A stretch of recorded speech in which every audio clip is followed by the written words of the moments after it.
Hi everyone, this is Paul here for the Magdalene Centre. Today I'm doing an astrology report for the lunar eclipse in Capricorn, which takes place on Tuesday the 16th of July at 10:38 p.m. here in the UK, which translates as 9:38 p.m. Universal Time. I'm outlining the kind of themes that this particular lunar eclipse highlights along the aspects to it that give us an idea of what kind of lessons or areas of reflection it presents to us, and giving an overview of what it all means. Before I do that though, I just want to clarify, as I always do, that the astrology doesn't control our lives. It gives us a framework to help us understand what is unfolding around us. It helps us to recognise what key lessons are there for us to be learning from at this time and where the opportunities for growth. But for anything to actually change or transform for us personally requires that we participate in the process through taking action, but at the same time making sure the action is guided by wisdom and not just egoic impulses, so we don't create unnecessary karma for ourselves. Now, in terms of the astrology of the lunar eclipse, with it being Capricorn, this involves the Sun in Cancer opposite the Moon in Capricorn. So, as with any full moon, this eclipse represents a balancing act, or an opportunity to reflect on the balance we strike between Cancer, which is about our inner world, our internal landscape, and our own personal dreams or private dreams, and it's also about being in touch with our emotions and being in touch with our feelings so that we're able to gauge whether something's right for us or not. But one of the things we have to be careful of with Cancer is a tendency to get bogged down in the emotions, to operate purely from past conditioning rather than living in the present. So one of the key things you have to remember during this time is to not take the emotions too seriously. It's use them more as a barometer as to how we're feeling at the moment, but not basing our life around them. Because remember, emotions don't just crop up without warning, they're triggered by something. Usually it's our own thinking as opposed to something external to us. We can end up getting bogged down in our emotions rather than being objective with them. And this is where the Moon in Capricorn comes into being that focus on objectivity and learning the importance of self-control, i.e. the capacity to master our internal responses to the external environment. And it's also about remembering the importance of living a life that resonates with our core sense of who we are. So it's recognising where we need to, or what kind of path we need to carve in life, or what kind of role we need to carve in the community that will allow us to live with integrity, so be who we are without, and at the same time contribute to the welfare of the wider whole. So Capricorn is all about learning that integrity. It's the capacity to stay true to who we are, but Capricorn is also about cultivating or developing a sense of authority in life. But for us to exercise authority in a way that earns respect, it needs to be exercising authority over our own personal lives. But at the same time, it's about that live and let live attitude. It's recognising that the role that's right for us may not be right for the people, and the kind of lifestyle that allows us to shine forth and live aligned with passion, or live a passionate life, as it were, is different for different people depending on how we're wired. So one of the key things we have to be mindful of during this time is our relationship with control, or how we utilise it. Because with this being a lunar eclipse, as well as it being a powerful full moon that brings an opportunity for reflection, it also sets a 6-month lesson for us. And for this particular lesson, it's about the importance of living with integrity. It's about the whole let your yea be yea and your nay be nay. It's making sure that our thoughts, our words and our actions are all aligned with one another. There's no discrepancy, there's no saying one thing and doing another. But it's also about understanding that for the wider whole, or for wider society to gain from our personal skills, if you like, it requires that we work on ourselves, that we seek to always be putting our best foot forward, and we always seek to do our best. So whether the solar eclipse in Cancer, which opened this eclipse window, was focusing more on key lessons like don't take anything personally, don't assume anything, with the lunar eclipse in Capricorn, it's remembering the core truth of always do your best, because if we're always doing the best we can, but at the same time acknowledging that our best one day may not be as the same as other days, because we're not always at peak health. If we're feeling a bit rough or anything like that, then inevitably our best will not be the same as it is on other days when we're at our peak health wise. But if we always seek to do our best, and we always seek to do things honestly and aligned with the natural laws, then we reduce the power of that inner judge, if you like. We let go of the tendency to judge ourselves, and it's less likely to gain judgment from other people if everything that we're doing is done with honesty and integrity. It's also about understanding the need to recognise other people's contributions to how we got to where we are, because none of us are an island. None of us get to where we are purely off our own efforts. There's always, no matter how much we try to go get alone, there will always be key people who played an important role in helping us to reach the level of success or the level of skill that we have at the moment. And it's important to remember that, to acknowledge the contribution of the people have given to where we are now. And it's recognising that if we seek to be the best version of ourselves, if we seek to live our lives with integrity, then the wider communities that we're a part of benefit from that through us being a strong role model, and us by being in a strong position ourselves through working on the projects that will bring us true fulfillment and allow us to live with integrity. We're then able to develop resources we can then share with other people. It's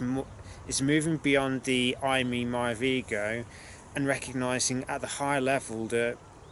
we're all interconnected.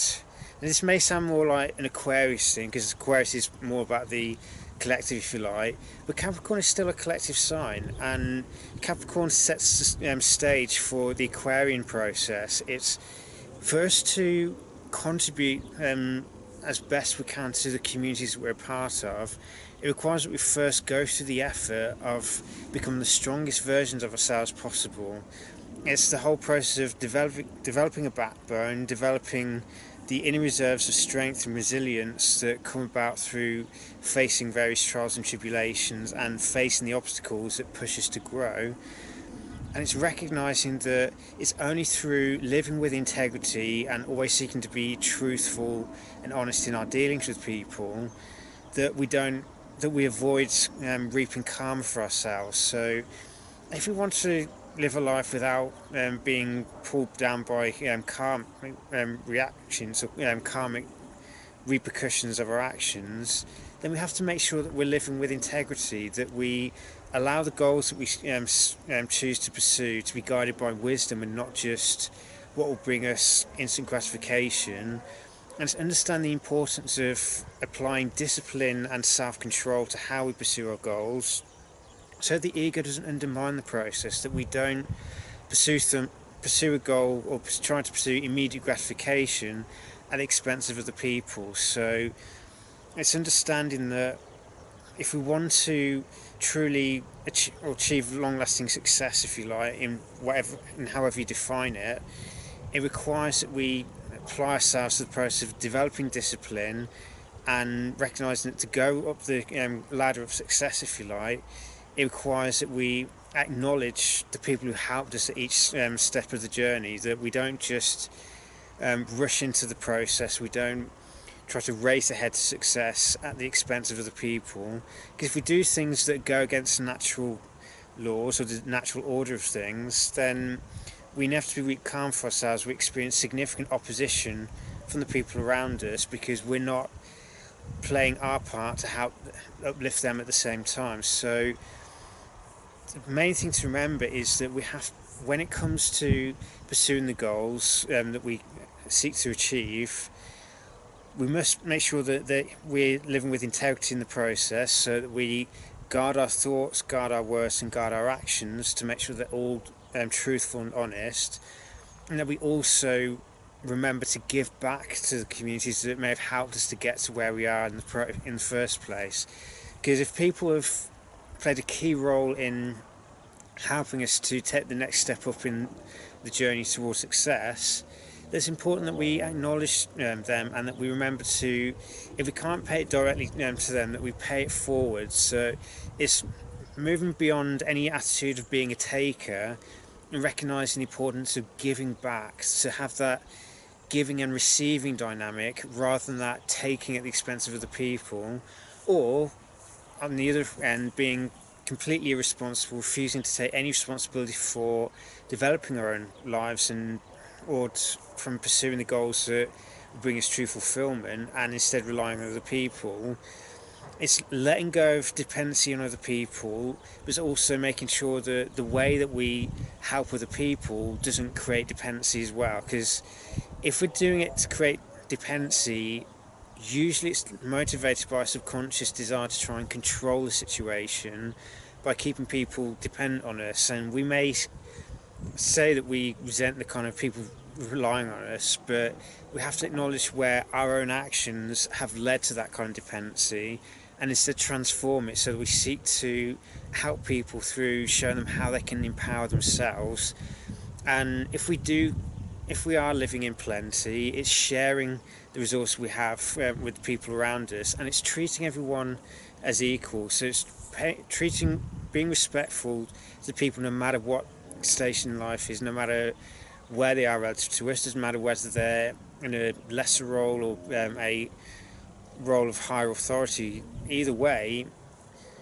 the role that we play in life shouldn't determine how much respect we give to one another. So ideally we should have this ethic of treating people with mutual respect, of acknowledging people's innate worth, and it's also helping people out, or offering the kind of to share the resources we have, if we have them, to help with the community and help give other people a chance to grow at the same time. So it's about that dynamic of recognising that if we work on ourselves to become the best versions of ourselves possible and tap into that energy of success, we then put ourselves in a strong position where we can help other people achieve the same, if of course the person is willing to do that and they're willing to take the necessary responsibility to achieve true success. Now, in terms of the aspects to the lunar eclipse, we have a weak conjunction between the moon and Saturn, the ruler of this solar eclipse, and obviously by default the sun is in a weak opposition to Saturn. So Saturn is retrograde at the moment, so this is all about going within ourselves and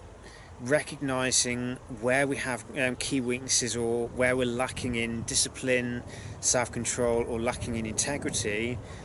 and learning the importance of taking responsibility for ourselves. Because with Saturn, he's almost like a guardian of potential or guardian of growth. If we want to maximise our growth and maximise our potential, then we have to be willing to take greater and greater responsibility for our lives. We also have to make sure that everything we do is aligned with truth, that we seek to do things with honesty and integrity. Because if we do things with the intention of trying to win the expense of other people, or trying to control other people, or exercise power dynamics that disempowers other people and trying to keep ourselves in a position of authority, then that will naturally create karma for ourselves. So at this time, if we want to maximise our growth, or to truly empower ourselves and elevate our level of consciousness and elevate the level that we're operating in our lives, it requires that we seek to be as honest and truthful as possible, that we recognise the importance of discipline in keeping the ego under control, because at the end of the day, the only thing we should seek to be controlling as such is ourselves, especially our internal responses to the external environment. Trying to control the world around us is ultimately futile, because illusion at that level, or control at that level, is ultimately an illusion. We can't control the external environment because there's too many factors that we've got no control over in the first place. The true level of control is at the inner level. It's the capacity to choose our responses to the environment and to choose how we face obstacles. Do we see them as opportunities for growth, or do we lament them, moan about them, and fall flat at the first hurdle, as it were? Because obstacles are there to test our faith in what we're doing, to challenge our willingness to keep going at it and test our reserves of discipline, of perseverance and resilient spirit. So whenever we do face challenges, it's important to have the mindset or growth mindset. We see them as opportunities to develop greater resolve, greater perseverance and greater discipline, and they're there to test our faith and see whether we truly believe in what we're pursuing, or if we just say we do but actually we're being very lazy and we just abandon everything that we want to achieve at the first hurdle because it seems too difficult for us. The other planets involved at this particular lunar eclipse are Pluto in Capricorn, so this is a stronger opposition, the opposition to Saturn between the Sun and Pluto, but the Pluto also be in a strong conjunction with the Moon. So this is all about recognising the shadow drives. It's recognising where our pursuit of our goals is still motivated by shadow desires or shadow motivations. It's about becoming conscious of this, and it's also recognising where is the legacy that we're pursuing, does it resonate with who we are? Is it a reflection of us as individuals, or us, us at the soul level, or are we pursuing goals that we believe will bring social approval, social acceptance, or bring us some sense of status in life, but at the end of the day, no matter how successful we get, we still feel unsatisfied, or we still feel like a fraud because deep down we know that what we're doing, it doesn't resonate with our souls. So this part of the eclipse is a reminder that if we want to be truly empowered, if we truly want to live the life that's right for who we are, that allows us to feel that sense of passion and that desire to get out of bed every day and do what we love, then we have to know what is right for who we are in the first place. So we have to embrace any uncomfortable truths which may show where we're operating out of alignment with who we really are, and to change that through acknowledging the power drive within the psyche that's driving it, and through recognizing it and accepting it, we can then transform it. But if we try to resist it or fight against it, then that we give more energy to the shadow side rather than disempowering the shadow or transforming it through bringing it into alignment with the true sense of self, or in alignment with our light.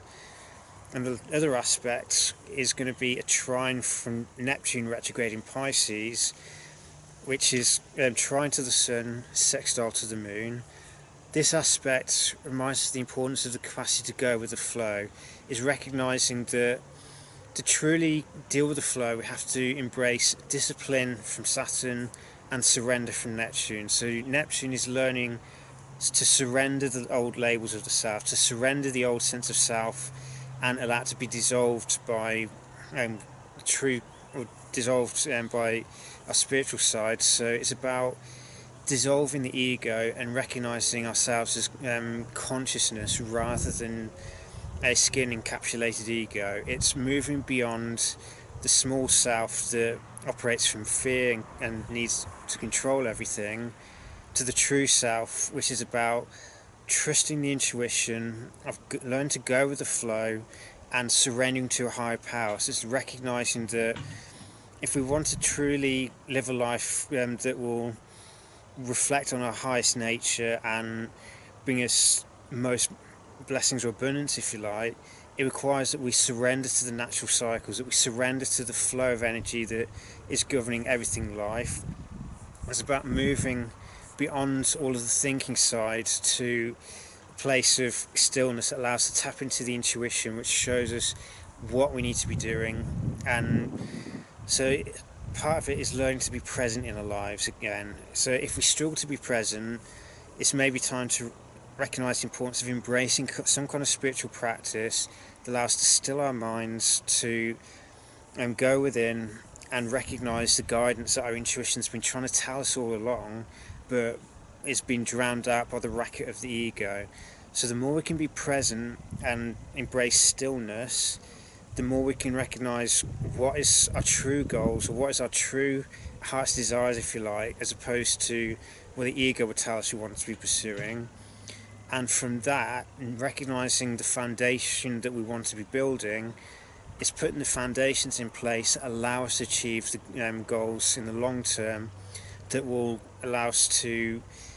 be the best possible version we can be the strongest and most capable, and from that position we're in a better position to help the people around us, to be a role model for others. But it requires that we take that time and focus on spiritual discipline to calm the mind down, to move beyond thought and into pure presence. And it's from there, it's allowing the intuition to guide us rather than our thoughts, if you like. It's moving beyond thinking to just being. And when we can do that, where we can bring the inner self and the outer self into harmony and resonance with one another through being in touch with our core dreams, core aspirations, and then bringing our thoughts, words and actions into alignment with that core intention, then we can live a life of integrity. We often find that the things that we truly need start flowing to us much more readily. So instead of having to work hard all the time, it becomes easier to work smart through recognising the need to take a step back when it's required, and then stepping into the fray and participating in any given situation when it's required. And it's also about recognising the importance of just being, of having that discipline to spend time with self on a daily basis, to slow the mind right down, to be present, and to embrace the responsibility that is required to achieve true freedom. Because how many of us say that we want to be free in life, we want to live our own lives, but at the same time we're afraid to embrace the kind of responsibilities that are necessary in order to live the life that is right for who we are. How many of us kind of end up settling for something else out of fear of the unknown and fear of responsibility? Because Capricorn reminds us that the price of true freedom is responsibility. If we want to be completely free of the system, as it were, or completely free of our existing situation, the only way we can do that is to take 100% responsibility for every facet of our lives, and to recognise the importance of discipline in staying true to who we are and avoiding the traps that the ego lies in wait, especially traps along the seduction of glamour and social acclaim. It's taking that time in solitude to recognise what will truly bring us fulfilment, even if it doesn't necessarily bring us adulation or anything like that. It's becoming immune to those particular seductions of the ego, and instead committing to a life that will reflect our true values, reflect truly who we are as an individual or as a being. And by living a life that resonates with our core intent or core purpose, if you like, and allows us to understand or know ourselves at the deepest level and live in alignment with that truth, is about owning our core truths and seeking to embody it through our day-to-day actions, and having the discipline to resist the pitfalls or the glamour that the ego would try and pull us off course with. Is about getting back on course, of being in touch with our core intention or the core goals that will bring us true fulfillment and allow us to express our gifts to the world and share our gifts with the world. And from doing that, we achieve that place within the community that allows us to uplift everyone around us and recognise that we are all part of the same human family, no matter how different we seem to be. And it's up to each and every one of us as an individual to become the best versions of ourselves possible through adhering to or living a life aligned with truth and aligned with the natural laws. And the more we do that, and the more we come together to share our own gifts and resources, the more empowered communities can form, and the more we take a step towards the Aquarian phase of development, to owning our own issues, owning our own lives and taking full responsibility from them, and learning to recognise how we can contribute to the wider society whilst maintaining personal integrity, so we do not sell ourselves in order to be accepted by society. It's instead learn to recognise who we are as individuals, recognise the importance of living with integrity in order to live a life that is fulfilling, and from there, when we're living in a place of integrity, recognise what our unique contribution is to society, so that we're not just taking from society, we're also giving back. So I hope that's a useful guide for the lunar eclipse. There's quite a lot to take on board there. The most important thing to remember is this eclipse highlights a lesson of integrity, of living our own truths and embodying them, so it's not just words, we're not just talking the talk, we're also walking the walk. It's also recognising the importance that we share the planet with billions of other people, and it's recognising that if we're pursuing goals at the expense of other people, then it's breaking the fundamental truth of humanity's oneness with one another. So it's very important that the goals that we do pursue are not done at the expense of other people. They not only uplift ourselves, but they also can encourage other people to do the same, and it's also learning to treat everyone as equals, no matter how much the certain role we may be playing in life may socially be seen as higher or lower, but instead recognising that we're all unique individuals in our own way. We all have our own unique perspective, we all have our own unique gifts, and to treat people as either better than us or less than us is a fundamental violation of that sense of oneness. But obviously it does require that we have that discernment to recognise or discern people who are actually seeking to live with integrity and empower themselves, and would obviously benefit from any assistance we can offer, but likewise they may well have something that can benefit us, so seeking that mutual empowerment. But it's recognising that if someone isn't prepared to take responsibility for themselves, it's not our place to step in and try and force them to do anything. It's better to take that step back and focus on the people who do resonate with the goals that we're pursuing, or do resonate with the kind of ethos that we're seeking to embody, and allow the other person to go through the karmic lessons that come about through not taking responsibility for life. So may the lunar eclipse bring you many new insights, and may help to illuminate or highlight new ways of being that will allow you to live a life that's truly fulfilling for you, and allow you to live free, live empowered. Take care and be blessed.